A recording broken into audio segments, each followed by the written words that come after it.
Evening, folks. Morty here. Was checking out KWCH as my usual routine. Ran across this. Public offers opinions on Kansas Gas Service request to boost utility rates by $32.7 million. You can kind of scroll down here, and they're discussing the fact that they need a rate increase.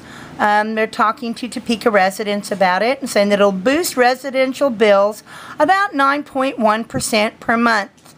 Well, did a little more research and found an article in the Wichita Eagle, which is basically the newspaper of record for Kansas, for this part of Kansas. And you come down here and it says, if approved, the rate hike would add about $5.68 a month, about 9.1% overall to the average residential customer bill. So I thought, well, let's look into this a little bit and start looking into what they consider the average natural gas bill.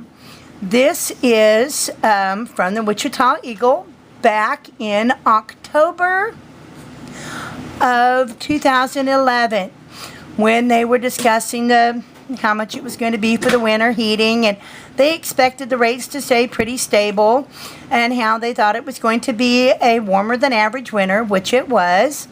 And it gets down here and it starts talking about, but for now, the agency is expecting an average natural gas bill in the region of $779 for the heating season.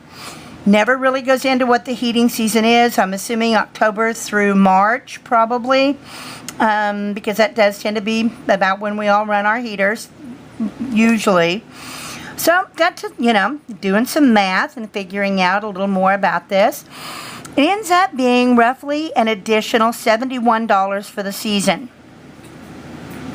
And it's like, okay, well, that doesn't sound too bad until you figure out that that's $850 that families are going to have to come up with to heat their homes from October to March. An additional $71. That's actually quite a bit of money extra to come up with for not getting any more. And that's on what they would consider an easy year, being warmer than usual. What happens if this turns into be a booger of a winter? How much more is that going to be? Is it going to end up costing $150, $200 more? Anyway, this is why we prep, guys. Morty out.